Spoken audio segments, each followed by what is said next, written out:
Okay, I welcome you to another episode of Learning Stories. This is an audio and video podcast where we interview a diverse set of learners from the 21st century. On each episode of this show, we interview a guest who has a story to share about how they acquired a set of skills and knowledge in a creative and innovative manner. In the process, we hope to uncover a new understanding of learning as conceptualized and imagined by the guest on our show. Today's guest is Shruti. A little bit about Shruti before we jump into this conversation. So, Shruti is a documentary filmmaker, community builder, and baker. She's the founder and parent of Third Base Bakery, Cubbon Reads, Bookmark App, and Pint of You Club. I'm amazed how she's able to do so many things at the same time, but we'll find out today. But Shruti, the first question I wanted to ask you, you're involved in so many different projects, but I'd love to know what Shruti was like growing up. Where did you grow up, and what were you like as a student at school? I have grown up in Allahabad, so all my schooling has happened there, which is until the age of 16. And I was quite a rebel kid at home. I mean, I would fight with my parents a lot about a lot of things that I wanted, even for my bookshelf and, for my clothes and things like that. Uh, so I was indulged sometimes, but mostly not. And I think that also made me curious about wanting to get some of these things externally and on by my own self, that is. So I was quite involved with a lot of artsy things, like I would make a lot of paintings, but very childlike at home. I was also a learner of Bharatnatyam dance, and I mean it's both with me, my sister and me. I have a younger sister, so both of us were equally involved in some of these activities. We also were very interested in making our birthday parties very fun and thematic and all of that. And I think something that we picked on from our mom only, actually, because my mom, she's also a very creative person when it comes to arts and crafts. And growing up, I mean, until a certain age, like I think pretty much about the age till we were 10, she used to organize those birthday parties, calling our friends and the parents of those friends, and they would always be around, let's say, the Three Bears or the Goldilocks or Archies, and themes like those, or whatever was trending at that point of time. And she would, like today, I think there are a lot of options for you to go out and just buy something very nice looking and creative and artsy for return gifts and things. But she would back then make everything from hand by herself from scratch, getting thermocol and chart paper and a lot of painting and all that equipment. So I think we really took interest there. And I also, I mean, I remember having very fond memories of, for example, organizing this Halloween themed birthday party for my younger sister's birthday. And I mean, it was kind of like me dumping my own thoughts and wishful thinking onto my sister's birthday. And I mean, we studied in a convent school, both my sister and I. So I think, I mean, and of course, like I come from like a largely speaking Hindu family. So it was very interesting because when my parents would want to recite a Hindu prayer, I would be the one reciting some, hymn that we've learned in school, just as a form of rebellion. So, those silly things would happen. But I think one very important, and now that I can say as a learning, is also about how I got into baking, because that's something that again my mom has been just doing it ever since I've, come to life. And I've seen her bake so many types of cakes at home. She also used to have cooking classes at home for, again, kids our age, like early teens or even toddlers. So, like, no gas sort of cooking classes. So, mostly to do with microwave oven and things that kids can enjoy doing with their friends or even their parents. So, I really took on to that because, and I think it's a legacy passed through in our generation also. So my nani started, and I mean before that, her own mom. So my par nani, my mom, and then to me. So I think baking as a concept, cakes specifically, has been a passed on gift like that in our legacy. And like you mentioned about my home bakery, I mean, so far I've only been experimenting with baking at home for myself and for friends. But in the last 2 years, I really thought about how I can also share this with people outside my home, and launching like a very small home bakery with my little oven at home is something that I took interest in, because it's a way for me to also share the concept of how I enjoy cakes with the external world. And not to say that, uh, I mean, it's a very humble setup, so to say. It's very small, and it was just a lot more exciting and about me sharing something with people about how I enjoy cakes, because I don't like cakes with, cream and ganache and all of that too much. I like to keep them more natural things, like cakes that you can enjoy on, let's say, a daily basis, because of their flavors. They're not too big on fats or sugars. They're just a delicacy that can still be enjoyed on a daily basis. So uh, I think, yeah, that's where my interest in baking started. And I do have some grand plans, a lot of visual thinking there also. Um, and yeah, and then after I moved out from Allahabad, which is when I wrapped up schooling, I I was kind of good with books and reading and writing, and I just presumed that I would be good with English literature, for my graduation. So I had no clarity, honestly, about what I wanted to do. But because I was good with reading books and fiction and things like that, so I thought, let me just go ahead with a degree in literature. And Hmm. that's how Delhi University happened, because it was not too far away from Allahabad, just an overnight train ride. Um, it was a cutthroat uh, competition, obviously. Like, we all know about how Delhi University functions. But because I think I came from an ICSE background, I was able to, crack one examination that they had launched, I think, in the same year that I was seeking admissions there. It was Hmm. called CATE. It was a common admission program, a test for English honors. And I managed to score pretty decently there. So I think that's how I was able to get an admission into DU. Otherwise, it would not have happened solely depending on my board results. And 3 years there was life changing in Delhi, because it was also my first taste of freedom. I was getting to know people from a very different perspective. I mean, the kind of people I would meet there was not how I had seen people in Allahabad. And I think it also exposed me to a lot of different cultures. I have always studied in an all girls school. The college I happened to go to was an all women's college. Hmm. But DU being DU, there was always access to, boys around. And especially in the South campus, there was like IIT Delhi, which was just 15 minutes auto ride away. So, out of curiosity, I mean, my friends and I would also visit IIT on occasions, during festivals and all that. So, that way, like, I had my first exposure to, meeting boys as peers for the first time. Uh, it just sounds a little retarded, I think, right now, but that's just how it was. And Yeah. it's after that, I mean, whatever, I studied English there, and had like brilliant 3 years, very life transforming 3 years in Delhi. And then, I mean, fared, I think, decently well through the examinations there. I think going to Christ in Bangalore for my post graduation was even more.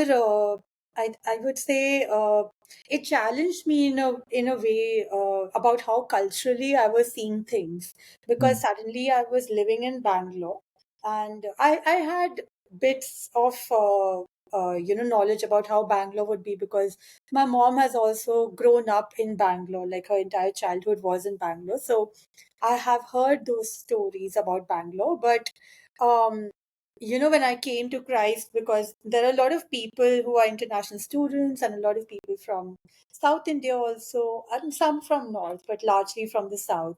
So I think I really enjoyed the way that different kinds of communities could come together in the same classroom, and that's what really got me excited about looking at Bangalore from a long term perspective. And anywhere in South India for that matter, I think.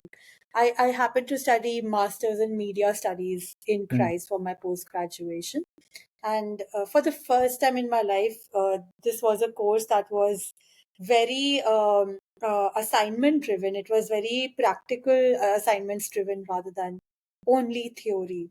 And a lot of group work and a lot of, filmmaking and things like that were part of our course. So I think I really enjoyed the course, despite all the restrictions that we've all heard the college imposing on the students. Well, I Mm. think I really enjoyed then. And I mean, yeah, I was lucky in some capacity, if you can, uh, I mean, if you would like to call that, but like I was able to get a campus placement. So whatever, I worked in PR and I worked in branding and then marketing and communications across 3 jobs.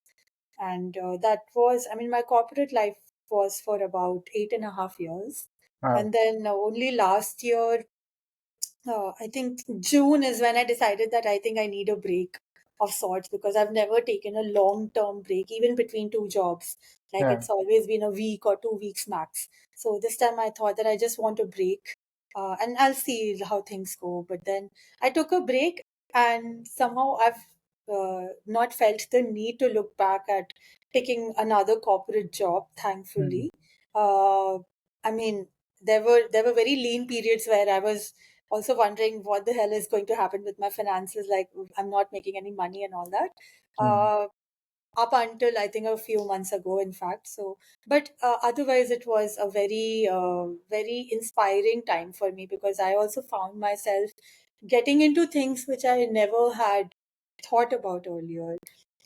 In the same measure, for example, the documentary filmmaking that you referred to only started in the past 1 year, because I came across this mentorship program that documentary filmmakers started, and they're all national awardees and very well recognized in the domain. So I signed up for Docustan, and that's how my journey with documentary filmmaking started. And I'm still figuring the whole process out, because I'm a newbie to camera handling. I'm not new to storytelling, but through visual format, I am, I think. So, yeah, so, and then all the communities that you referred to also have started in the last 2, 3 years. Uh, I think, yeah, that's about me quite a bit.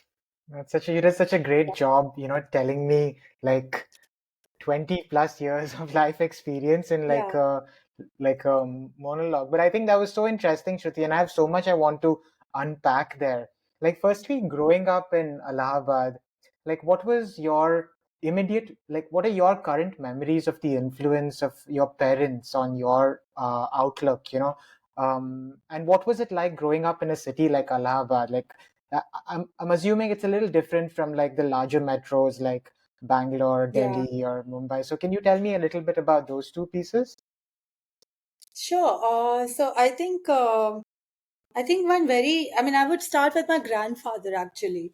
So, so unfortunately, I didn't have the chance to meet my grandmom, because she passed away when my mom was still pregnant with me, during the same time. But I was very lucky to have the company of my grandfather through most of the years that I was growing, like for at least for 20 years of my life. And he was a very, uh, again, a very inspiring person, I think, for me personally, because it was through him that I also picked up very basic, things like how to present yourself on a dining table, those table manners and etiquettes, how to pour tea and how to make tea firstly, and then how to pour tea and how to sip tea and things like that.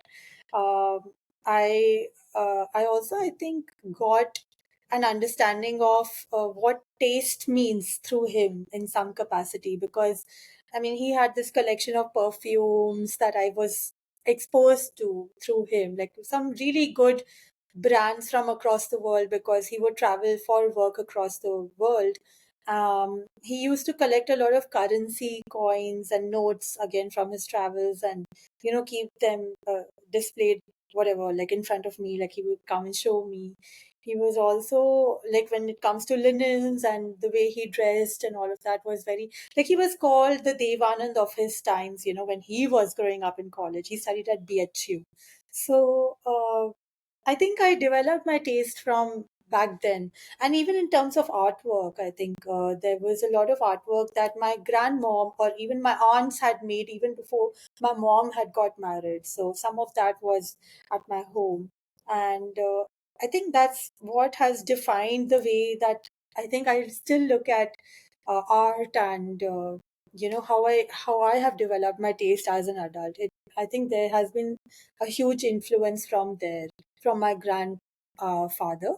Also, I mean, very again, very fun, silly snippet here, but uh, my grandfather, when he was living in Allahabad, I mean, after whatever his world travels, there was a time that he was living in Allahabad also.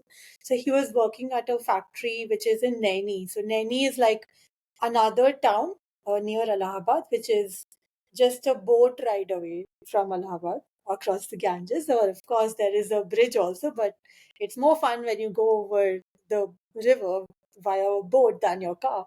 So, whatever. So, he would spend his weeks there, like his weekdays there, and then he would come home to Allahabad on the weekends.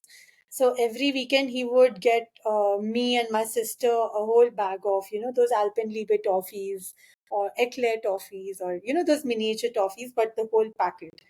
And I think I wanted to make money even as a 6 year old. So what I would do is that I would open those packets of toffees, and then I would sell the toffees to my own parents for every penny that they would give me, and including chocolates sometimes that my grandfather would get. So I think, and I would also maintain a ledger of sorts, that this was my stock, this is the money I got, this is the money I spent from my piggy bank then. So all of that, I don't know where I picked this up from, but this happened right when I was 6, 7 also, from then on. So uh, yeah, that. And then I think yeah, I do miss my grandfather now. I sometimes happen to think about him. uh, it's been quite some time since we all have lost him.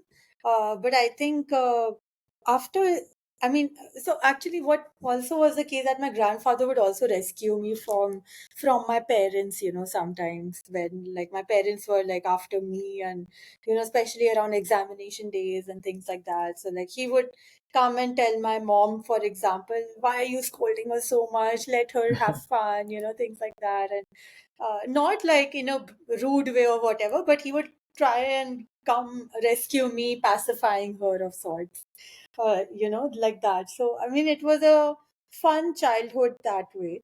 How sweet. Uh, yeah, and yeah, I mean, I did mention about my mom, about how a lot of my culinary skills and baking and artsy things I have picked from her. From my father, I think it's been a more adventurous side of things. For example, he would be the one making a lot of plans. Like we used to travel around as a family quite a bit Okay. when we were growing up, like to, I mean, mostly within India, but like to north, east, south also. I've done a couple of trips with my parents, and across in Himachal quite a bit. So yeah, I think that's where my interest in the way I travel has also developed, because back then we would travel to all these places and we wouldn't stay in like typical hotels. We would stay at either guest houses or resort rooms that offer a kitchen sort of a space. And we Mm. used to all like come together, the four of us, like my sister, me, my parents, four of us would come together to, just enjoy a breakfast at home before we stepped out somewhere. Mm. So, that sort of a setup makes it feels like you're traveling for a longer time. You have a like a basic home sort of a setup, and then you go out and explore the outdoors. So I think I have carried that within me, because back then there was no options for Airbnbs. But Yeah. now that we have Airbnbs, I would totally go for a nice Airbnb over any hotel. Like I don't fancy living in Taj and ITCs. I find them quite commercial and picket fenced or sort of situations when you're traveling. So I think that's been a huge influence on me from my dad about how I'd like to travel. And otherwise, I think he can be quite lazy when it comes to certain things. So I think that's also become ingrained in me a little bit. Like, I like to take my time and do things. I'm never in a hurry. So I think those have been some of my influences, and it's coming from a family, that is.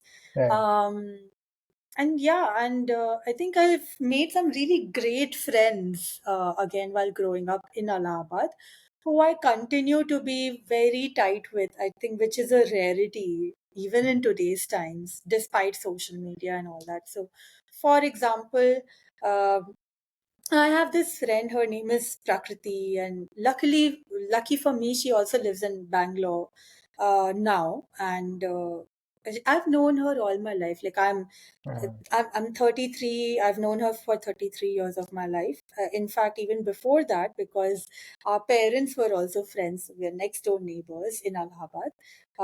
And yeah, so she, again, I mean, I've known her. I've known another friend of mine. Her name is Anshika. She lives in Delhi now. And again, she and I, we became friends because her mom and my mom have been friends. So, I mean, those kind of friendships have lasted me for all my life. And I think Allahabad has to be merited for that because of just how small a town it is. So, or Hmm. at least used to be when I was growing up. I don't think that's the case anymore. But when I was growing up, it was still pretty much a very small town. I mean, pretty much everyone knew each other, sort of a thing, and at least in pockets of Allahabad. Now it's become a very wide, far off city. Also, like there are areas that, I mean, you will need maybe 25, 30 minutes to reach from one end to the other. But Hmm. I mean, even 30 minutes is like incomparable for a city like Bangalore, Bombay. Right.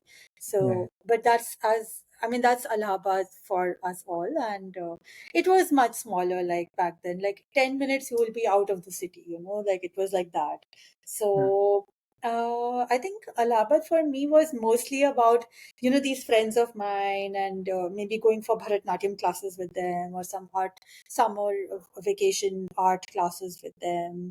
I studied in a convent school, so there were some friends who, of course, lasted me through my entire schooling time. Then some friends who also moved out of St. Mary's Convent, which is where I studied, because they moved to other cities or to other schools to pursue education differently.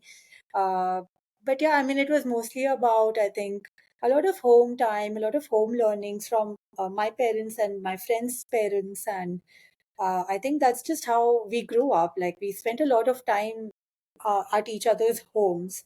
We were very, home fed. Like, we didn't have Swiggy, Zomato back then, of course, like most of us, right? So the number of restaurants also in Allahabad were very few. So Hmm. whenever we would go out, it would be for an occasional celebration, not for, like how we are so used to eating out nowadays. It was not like that.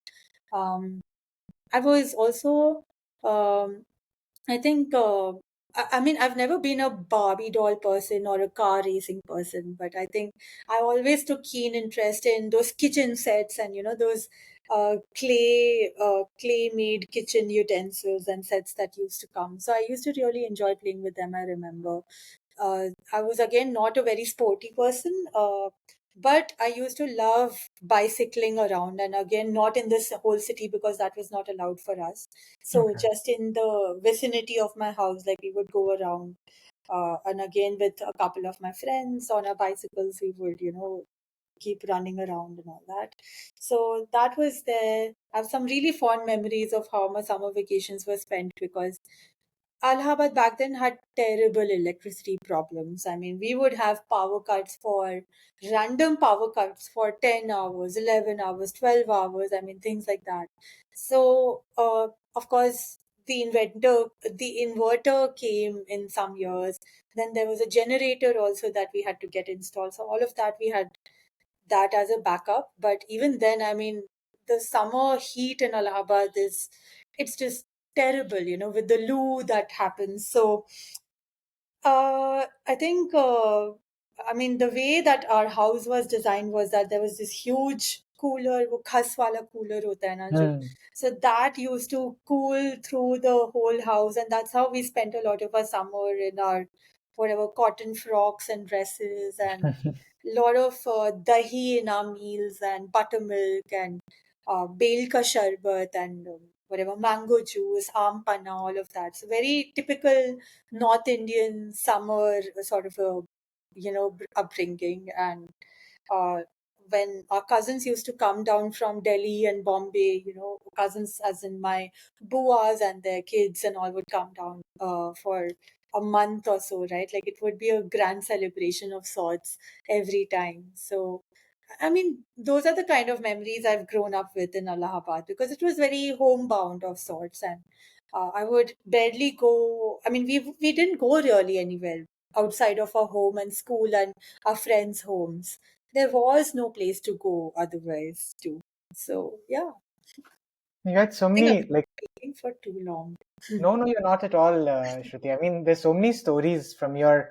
I mean, after hearing you, it makes me nostalgic about maybe missing out on living in such a nice small city, and also the parts about staying in touch with your childhood friends. I think that's so rare today. Not a lot of people are able to do that. We have so many parasocial relationships on the internet, but the real bonds that you develop in that early innocent childhood phase, I feel like I'm so glad that you were able to sustain that and still nurture that even today. And that story you said about maintaining that ledger and giving out those toffee candies, Yeah. I feel like it's so interesting that now you are starting a bakery and moving into that entrepreneurial sort of path. And Mm. I wonder if the seeds of that sort of set in those early interactions. But a lot of people have this curiosity about life at DU, Shruti, and you spent like 3 years studying literature in that Mm. college.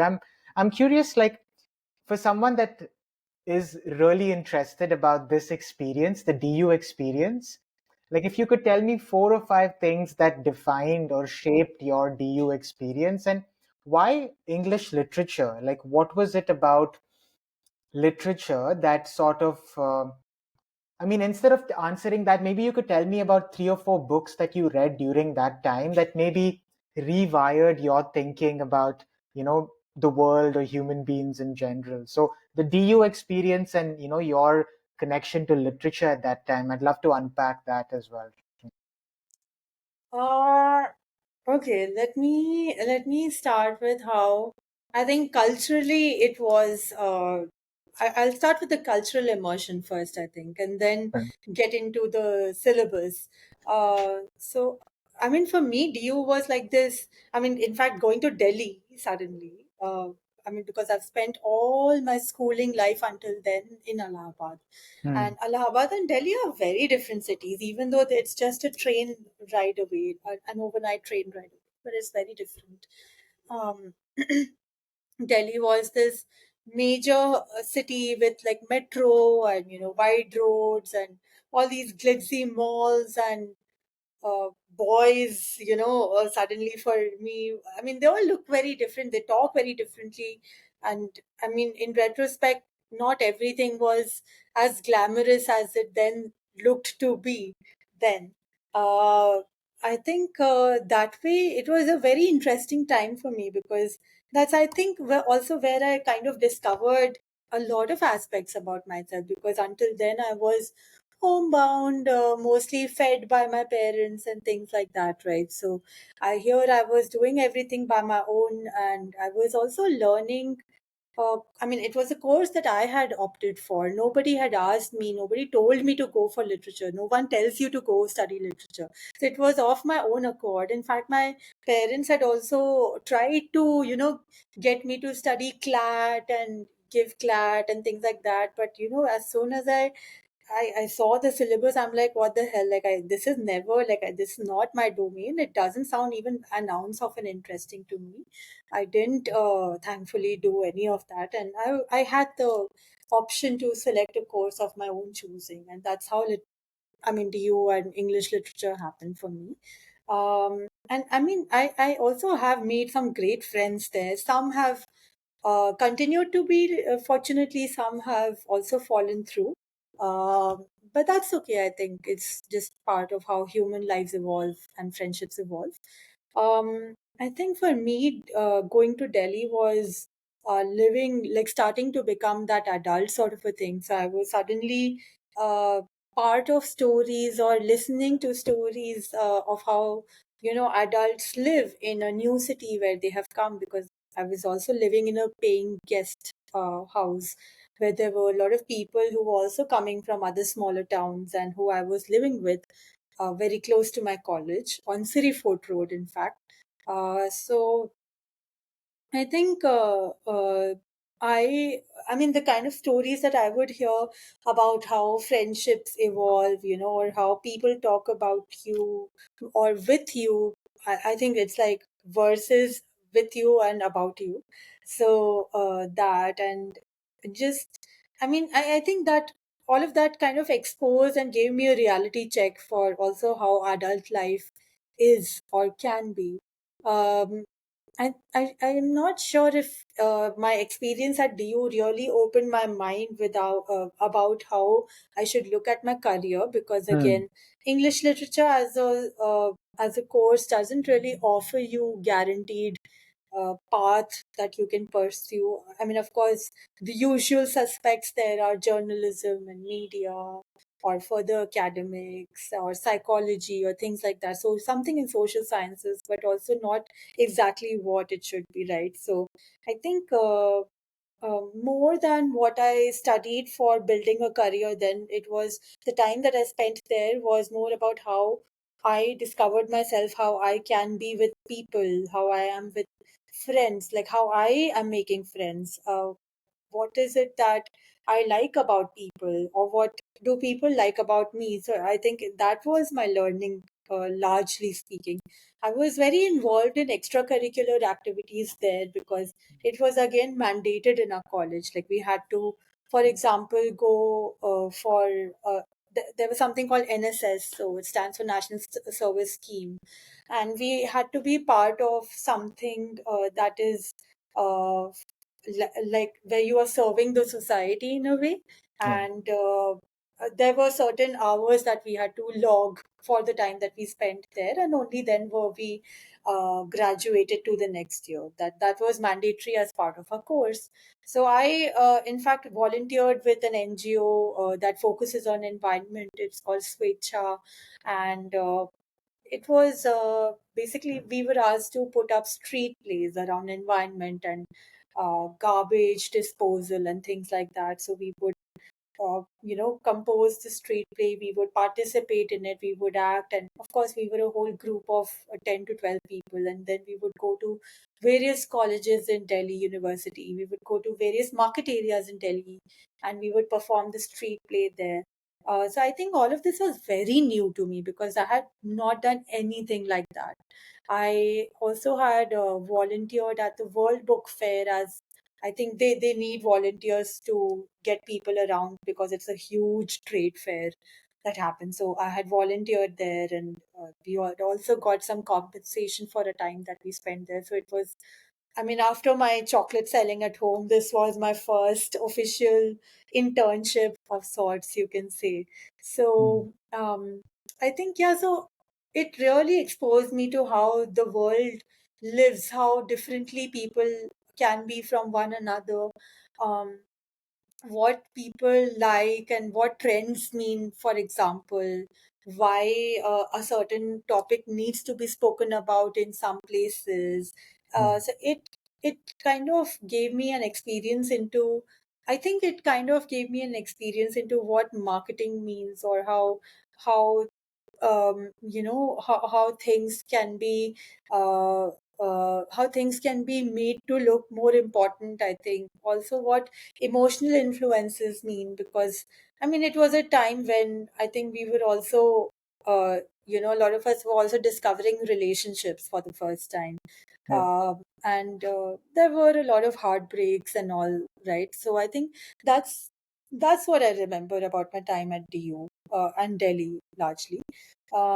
And of course, speaking about the syllabus, I mean, literature, the course was designed in a way to also expose us to literature from around the world and not just British literature. So Hmm. I studied some Greek literature, which I think uh, I wouldn't have otherwise studied. I would never have thought about picking up a Greek fiction book, and things like Hercules and Lysistrata, and they're very heavy uh, with how gods are uh, anthropomorphized, and a lot of I think how literature can also be erotic, for example. That was my learning from then. Also, I think there were some books that I did read, and they had a very interesting sort of an impact on me. And not to say that they changed my life or whatever, but they gave me a perspective again, I think, into how families or uh, friendships can evolve and things like that. So for example, um, there was Frankenstein that I had studied, and I mean, a lot of us would know about Frankenstein and how the book was written, why it was written, and to because I had not studied a book like Frankenstein up until my school days. But I was also reading The Home and the World, which is a text written by Tagore, and I was also reading Amitav Ghosh. There was also some plays that we were reading. So I think the kind of literature that I was reading was very, very varied. How to I think I didn't struggle so much about how to interpret a lot of text, because we had great professors, and also that sort of a critical thinking was also instilled in us from our schooling days in Hmm. ICSE, right? So ICSE textbooks tend to get very heavy in comparison to CBSE, is what I'm told. Yeah. So the way that the syllabus there is designed is also that we study the original Shakespearean text, or we study the original plays, and there are no abridged versions. So I was able to understand the language and think from that perspective, like a critical reader of a work of art and all that. So uh, yeah, I think what I would attribute my Delhi days to mostly is about how culturally and emotionally I was growing up, Hmm. um, more than the syllabus, I think.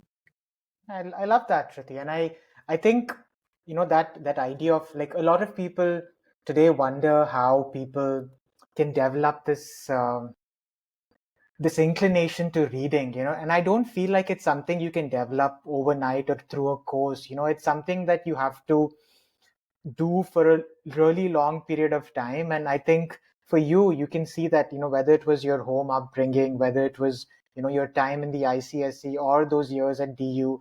I mean, the fact that you were exposed to so much literature at that point of time gave you a very strong foundation in terms of reading as something you really identify with as a core part of your identity. And I don't know if Cubbon Reads and that idea, which is now like this global movement, some seeds of that also came up in those little interactions you had there. And I'd love to talk about that in a bit, but I want to know a little bit about that time in the middle, this 8-year corporate period in Bengaluru, Shruti. Like, what was corporate life like for you? And did you, because I was just looking at your profile and you've done a bunch of different jobs. You were at a journalism magazine called Tehelka, at Edelman, at Little Black Book, which is a bunch of different organizations doing different things. So at that point, did you know what direction your career wanted to go into? Like, you thought it was journalism, branding?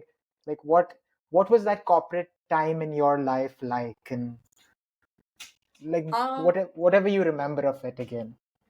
I mean, one thing I knew for sure is that I get bored very easily, actually. Hmm. So I knew that I can't jump between two jobs that have the same approach.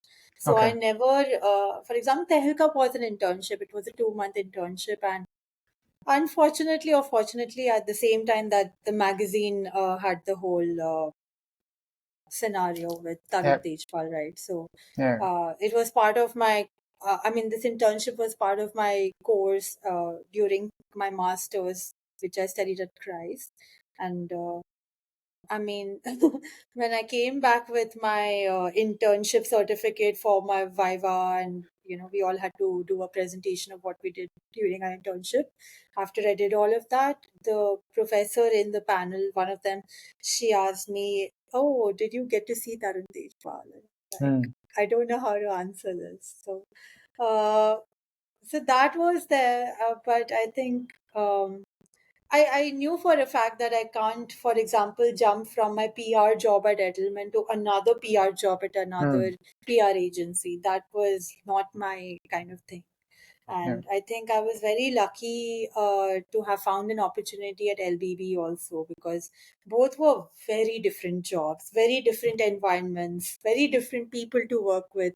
So Edelman is one of the, I think, the bigger agencies for public relations in the whole world. And that job was in Gurgaon, in fact. So I was in Gurgaon for about 3.5 years then.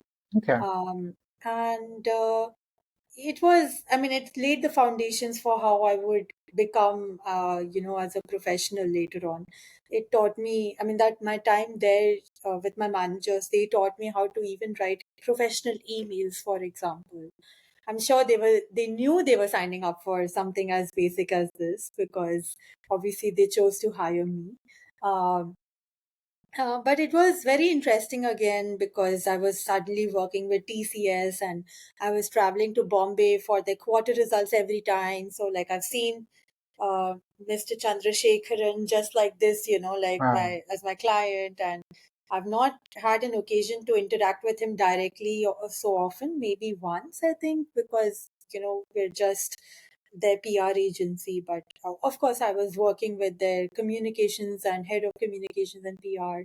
Wow. So it was a very interesting time also, because I was getting the opportunity to travel on my own, once a quarter to Bombay from Delhi. And because Tata was our client, so we would be put up in nice fancy hotels. So Hmm. my what I said earlier about why I still prefer Airbnbs over Taj and ITCs comes from that experience, from that lived experience. So I mean, they're great for business travels, but I mean, for personal travels, I still prefer Airbnbs. For sure. And I mean, it was with all the rush and hustle of a first corporate life and all of that. I think uh, it was fun. It also showed me what working in a corporate job setup means. But then I think after 3.5 years, I knew that I don't see myself enjoying it anymore. I wanted something more, something different. I wanted something more trendy and things like that. And that's when LBB also came my way. And for LBB, again, I was there for 3.5 years in total. So I think I have a pattern like that. And I was in the Delhi office for a year almost. And then there was a requirement to set up a team in Bangalore for the brand team, and they only asked me if I would like to move to Bangalore. I happily accepted that offer because my sister also was in Bangalore already. Okay. So we moved in together here. And again, I mean, LBB as a job, it, I think, gave me the steepest learning curve of the three jobs that I've had in my corporate life, Hmm. because it's a startup. I got to work with the founder directly on several projects. I learned about what branding means, or writing for brands and branded content. So, essentially, content that resonates with people. What social media marketing means, what creative designing means, what's uh, essentially uh, what's trending and what touches the pulse of the people. I think I learned all of that at LB. Again, it was even more fast paced. It was than what I had experienced at Edelman. Hmm. Um, it was uh, it was very creative as a job. Although I think the work environment was such that there were uh, a lot of mixed feelings, I think, between people as colleagues also. So uh, I think, putting all of that into perspective, also it was a fun place. I think Yeah. uh, I Like think any startup for that matter, right? It's yeah, always challenging in that sense. yeah. I think, I mean, the internal team dynamics were mostly fun, but also there were some prejudices and biases that people had about XYZ person and things like that. So I think even then, because I think most of us were still growing up in our mid to late 20s. I think that was also a time that a lot of us were learning a lot of these things about ourselves. So it was very fun like that. But I think it was definitely a very steep learning curve for me, because I got to learn things hands on the job, which I had not been exposed to earlier. Hmm. So that happened. And I mean, I also spent, I think, 1.5 years of my COVID time remotely working with LBB. So Hmm. I was, I mean, especially during the second wave, I had moved to Dharamshala, and I was living in the mountains because Wow. I didn't want to spend another lockdown in a city like Bangalore. So Yeah. in between the first and the second COVID, when there was just a little time opening up things and all, I had moved to Dharamshala, which is in Himachal, and then I ended up spending about 5 months there. Lasted through the entire second wave of COVID there, when it was completely empty. And Wow. I was living with a friend then, so both of us would sneak around in the mountains, filling a bag with a potato, a tomato, and a kheera, sometimes with the pretext that if anyone catches us and asks us, oh, where we are going, we'll just say, oh, we were just out for a grocery run. So that sort of a thing. Um, and I think living in Dharamshala and working on this job remotely also, I was able to learn why, I mean, why people work remotely when they do that, right? So it also lets you enjoy life very differently. It lets you Yeah. have more time to decide what you want for yourself. Because, I mean, in offices, sure, like I have made great friends and I still have great friends from LBB who I'm in touch with. But I think just having that remote job while I was living in the mountains, it opened up the nomadic way of living for me. And that happened, and then whatever, I had some great time at LBB. Then I think I was done after 3.5 years there also. So I then found an opportunity in a very different setup again. So I moved to Tally, which is a legacy brand. It's Hmm. the accounting software that most of us know about. Again, homebred and born like in Bangalore. So I took up this marketing job at Tally, and I was told that it was because of my work, my portfolio with LBB, that they selected me because of my writing style and the way I was able to write for the audiences. Uh, Hmm. so yeah, and I mean there actually I spent about 3 years, just short of 6 months, Okay. and I think I don't think I can speak a lot about it, but sure, I mean, it was a corporate job and Hmm. it had its own comforts. And that was a time actually that I was able to have a far better work life balance. And Hmm. that's when you saw me start up with Cubbon Reads and Bookmark and my home bakery, and my employers, my managers, all of them, they knew about all of this. There was no way for me to hide it, and I didn't want to also, because I think I also like sharing these things with people who I find a comfort with. And I think I was lucky to have found that with my managers at Tally. Hmm. So they were throughout aware of these other projects that I had going on. And they were very proud of it also at that time. And I mean, I have received that feedback. So it was all very nice like that, like very comfortable, very well cushioned job, so to say, which allowed me to start exploring these other projects and pursuits. Yeah, because I think those projects and pursuits didn't remain projects and pursuits. They became like these global movements. Especially Cubbon Reads, Shruti. I'm so curious about the idea of Cubbon Reads. I know you've spoken about it on other forums at a literature festival and other podcasts, but briefly in terms of what it served for you as an individual. Like, why do you think reading in a park? Because I'm also thinking that post the pandemic, and I felt this when I joined Jew Reads, which was Hmm. one of the first chapters here in Bombay. As an adult, I thought there were no third spaces where as adults, you could just go without any commercial sort of interest and engage with other adults that are not in the same job. And Jew Reads was sort of one of the first spaces where I've thought, okay, no one wants to take my money over here, number one. And people are interested in reading together silently. I was like, this is so interesting, so simple. But how did you and Harsh, who I think are the founders of Cubbon Reads, come up with this idea? It's so simple, and I'm thinking, why did other people think about this? But what is the story behind that, Shruti? I mean, it's exactly what you said. Yeah. That we both used to like going to Cubbon Park and sit down and read by ourselves. And I mean, I have done that on several occasions, even before Cubbon Reads started. And I'm sure a lot of people who live in Bangalore have been doing that for ages. I mean, ever since they discovered Cubbon Park, for example. Hmm. Uh, and I mean, I mentioned about bicycling. So Harsh also turned out to be a bicyclist. So we both had our bicycles, and we would, in the good Bangalore weather, cycle down to Cubbon Park with a book, and we would sit there by ourselves and read on occasions. And we just realized that it is such a nice place. How about we invite our friends? And that's how it started, actually. So friends came over, we took some photos, as most of us millennials do nowadays, and we just happened to share it on our Instagram, and that's how it picked up.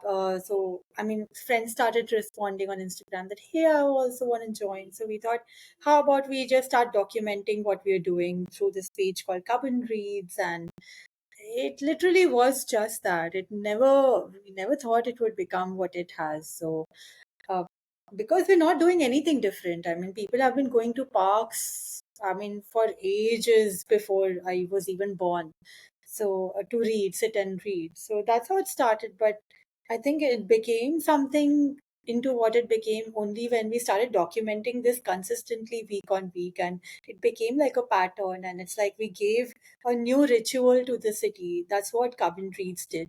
It gave people a new meaning, so to say, for them to visit a beloved spot that already exists in the city, right? Cubbon Park is one of the most, I mean, the hottest places to go to when you come to Bangalore, for example. Hmm. So we just gave them a new reason, and also a new way to hang out with friends, right? So also a new way to discover friends, maybe. So yeah, so I think that's just how it started. And uh, I think we were just documenting and doing this for our own sake. Like, we just wanted to find more friends who are like minded. And also, I mean, personally speaking, reading in the park on the grass with our books under a tree is also a little nostalgic, because I was talking to you about my childhood days earlier. So we did have a garden at home, and there's a palm tree, for example, a decorative palm tree at home, because otherwise palm trees won't bear fruits in a soil like Allahabad's. So we have that set up, and there are some Ashoka trees and a neem tree and all that also. So I mean, I've done that even as a child, where I've taken a mat, and I mean, we would all do that. My family would go sit in our home garden on the grass on a mat or whatever, with a book, or someone would be peeling the mutter, the peas, like a regular winter activity, or even peanuts. You would buy peanuts from a regular vendor who's on the roads, right? So those fairy wallas. So we would buy peanuts from them, and then peel the peanuts and then roast them and all that. I've had so many, I mean, my parents have had so many uh, bonfire parties in our garden also, under the same trees, in the same garden, on the same grass. So, just spending more time on the grass, uh, I mean, outside of our home space, was something I think that was already ingrained in me. So when Hmm. I found a space like Cubbon Park, it came to me very naturally, to lounge on the grass and to feel very grounded and at home of sorts, right? Despite it being a public space. Yeah. So it came very naturally to me. There was nothing, there was no thought associated with it Yeah. beyond this. It was just about how, I mean, I've grown up and this just feels natural to me. For So sure. taking a book and lying on the grass and sitting and reading while soaking up the sun and all that. It was just very natural, and there Yeah. wasn't much to it actually. It just took off on Instagram and social media, and other people from other cities, they wanted to adapt the concept. And again, this was not something that we pushed on anyone. People only Okay. reached out, and they were like, "Oh, this sounds so great! It looks so cool and fun. How can we replicate it in our cities? Why don't you?" In fact, they asked us, "Why don't you guys come and set this up in our city?" And we're like, well, we can't do that because I mean we have our jobs and we don't even have the money to keep hopping around from one city to another for doing this with for you. But why don't you set it up? Like, you also have a park, you like this concept, just go open up your mat, set this page on Instagram, and um, yeah, you will find people who also take interest in this activity. Yeah, like I think the idea is so simple, and I didn't know that it was community led. Like the community requested you to start the other Yeah. chapters. I thought that was something the two of you consciously sort of led, because I feel like to replicate such a thing isn't too hard, but it also requires consistency. And I've noticed with Cubbon Reads or Jew Reads that I'm part of here, people turn up every single weekend, and there is someone or the other documenting that experience. And I feel Yes.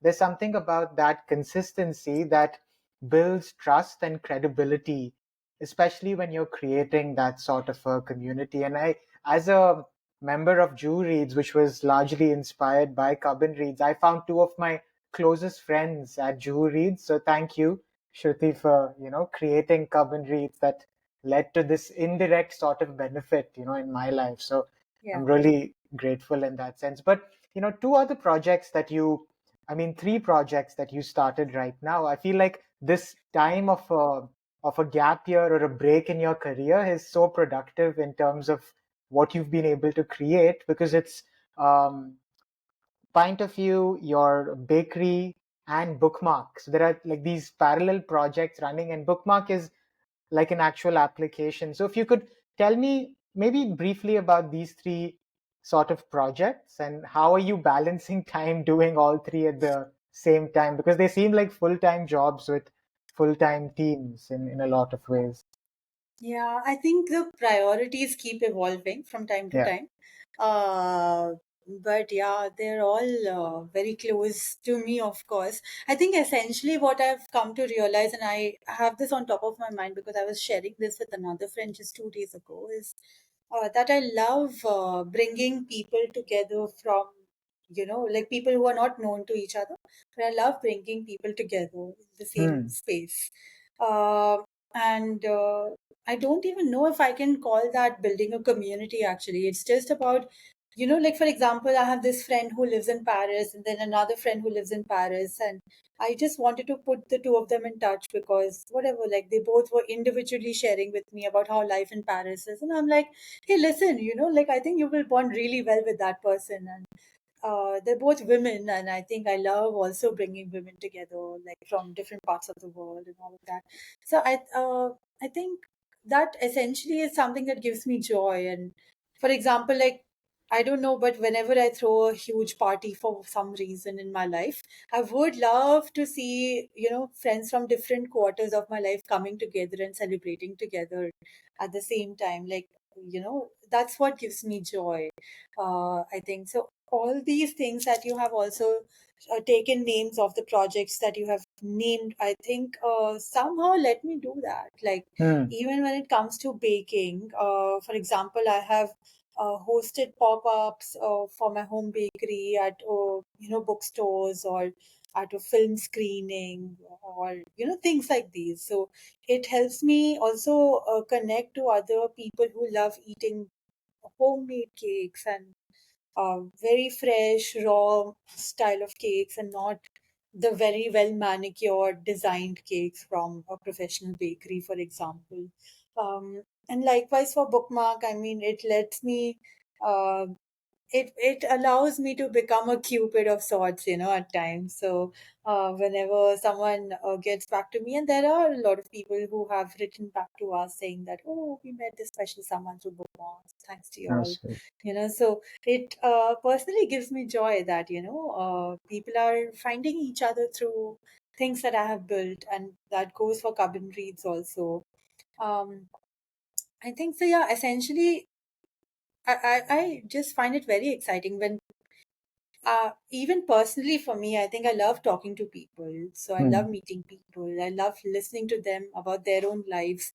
I mean, sure, there's a lot of interesting things happening in the world with regards to politics and science and literature and writing and art and all of that. But I think I also find it very artsy and interesting when I talk to people about how their lives are, and not in a gossipy sort of a way. Maybe sometimes yes, but like personally, I love to know how their lives are and how they look at certain situations, or what they think about certain friendship, and not, I mean, even without taking any names there, I love to just hear their perspective. So I think uh, those are very drawing room style conversations, or I think in our lingo, they can also be a very chai sutta sort of a conversation happening in a balcony space. So I do take very keen interest there. So I think all the ventures that you have taken names of, they all allow me to do that in some capacity. Hmm, very cool. And I hope, I'm really excited for your next, decade or more. I think I would really hope all of these, reach I know in the long term you'd like to create a soil to, sorry, what was Yeah. that? Like So a, I do want to create. I think I'd written soil to table, but I yeah. have recently also arrived at the aspect of how it should be mill to table, Hmm. because that's where you get your flour from. And I want to make my bakery happen in some capacity. And I mean, Harsh and I, we plan to, whatever we are earning from Point of View, also to use that as a launch pad for my bakery I, sometime next year. I hope that So yeah, Sorry, I really hope that comes through, Shruti, and I think that'll yeah, be such a amalgamation of everything you've loved and worked on over time, and bringing it all together and working on that project. But the final question I wanted to ask you, Shruti, and I know there's so much more. I'd love to speak to you for hours, but I wanted to respect time.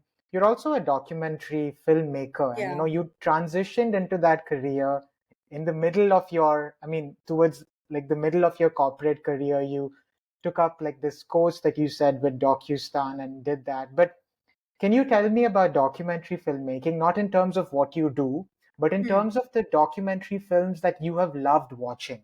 So for this Hmm. last section, you can give me some recommendations of 4 to 5 documentary films that you have absolutely loved and that you think would really be something you'd want a close film buff friend to watch.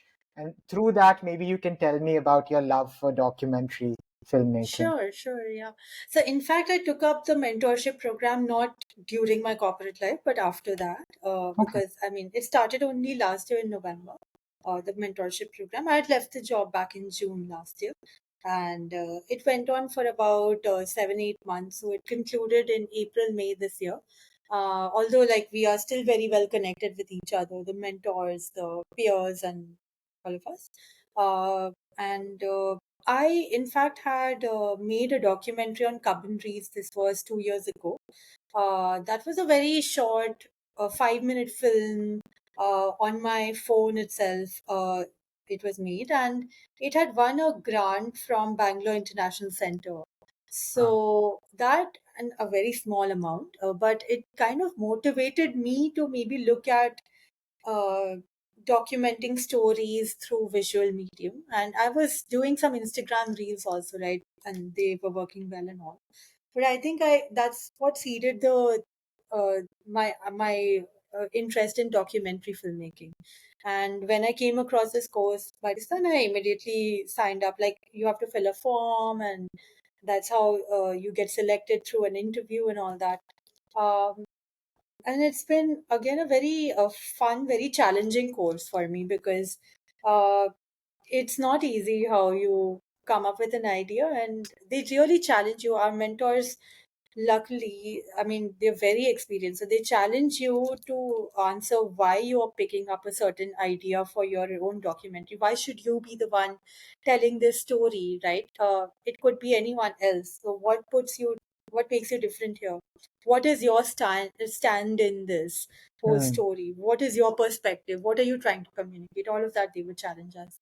One very important learning I think I had in the program was also how when you make a film with a subject versus when you make a film on a subject, it clearly reflects in the documentary film that you put out.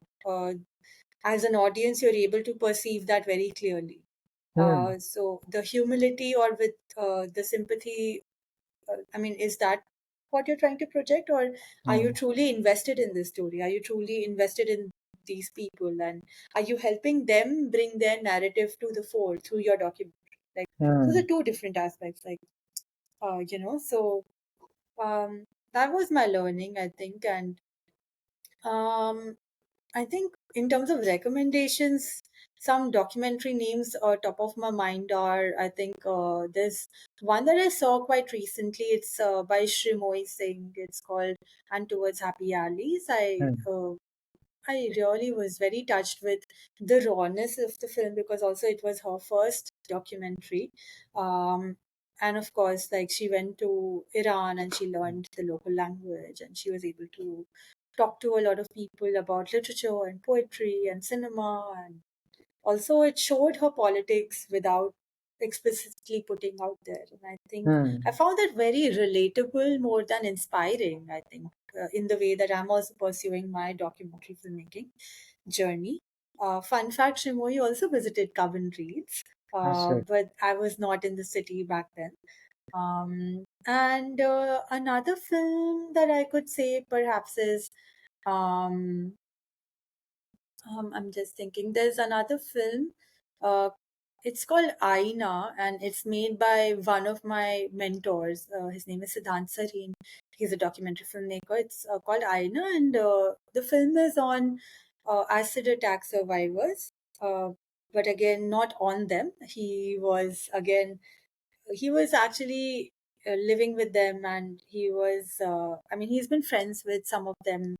I think they're in Noida. So he's been friends with some of them for many years now. So he's been able to document how their lives have been uh, post the trauma, with everything considered, how their lives have been and how their journeys have taken them to so many places and where they are right now. And I mean, they're all people like us only. And in fact, they are perhaps going through something much worse, something more permanent.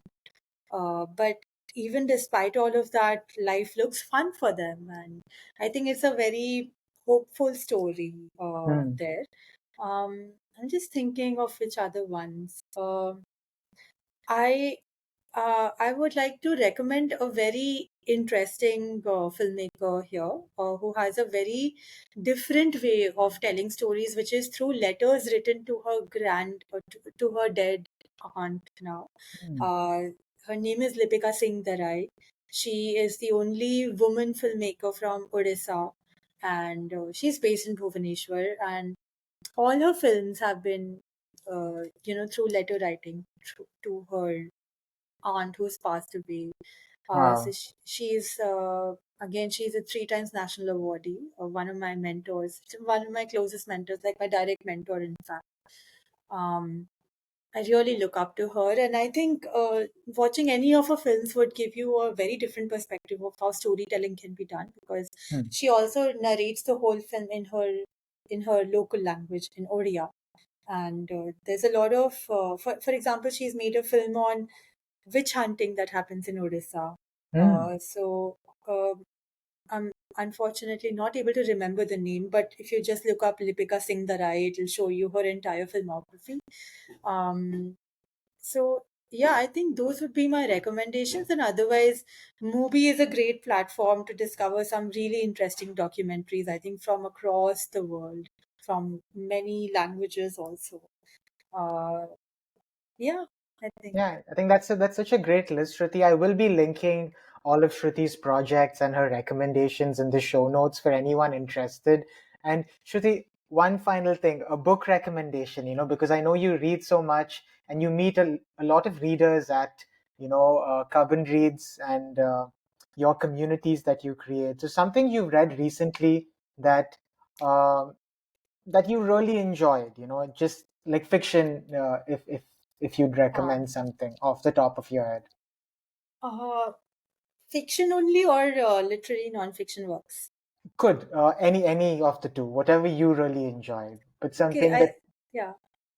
Uh, so I mean, this has been my quest in the last, I think, 4 or 5 years. I've been proactively looking at erotic writing by people my age and Hmm. fiction, non-fiction either, but essentially like people who live a modern urban lifestyle like ours with jobs, regular jobs, and uh, especially like women from the no men, like I don't take interest in women's in men writing erotica, but women's perspectives. So it's been an active quest of mine because I wanted to read more and more of what's happening in people's lives and how people look at literature and their personal lives and all of that. So I discovered a book called A Handbook for My Lover by Rosalind de Mello, Hmm. and I found it very interesting in the way that it's I think inspired from the author's life. It's Hmm. not uh, it's not fiction. It's erotic non-fiction, Hmm. and I mean, she talks about how she also grew up in the time that she was dating this guy who was a photographer and she was a writer. And I mean, she's moved across some advertising marketing jobs, I think. So it was very interesting for me, in some bits relatable also. And uh, I really enjoyed reading that. It's really, I mean, it's quite a uh, I mean, it can remind some people of some traumas they may have had in life. But I think it's not a difficult read at all. It's a language-wise, it's an interesting read, and I think more such writers should come forth, I think. Perfect. Thank you, Shruti. This was such a wonderful conversation. I think 1 hour is too less like time to talk about the stories that you and the experiences that you have gone through. I think this is something I'd like to do again, maybe 2 or 3 years down the line, because I feel like you'll be at another space in your life as well. And we'll have so many more recommendations then. But I will be linking Shruti's profile on Instagram where you can reach out to her. And on that note, we come to an end of this episode of Learning Stories. The larger reason I created this podcast was to create a kinder and more empathetic version of the internet where we hold space for each other and where we slowly come to realize that every career takes a certain amount of sacrifice, love, and effort. And we saw that with Shruti's work over time and also her stories from her early childhood and college years. So thank you, Shruti. Thank you so Thank you, much. Abhishek. And thank you. And stay tuned for more such episodes on Learning Stories.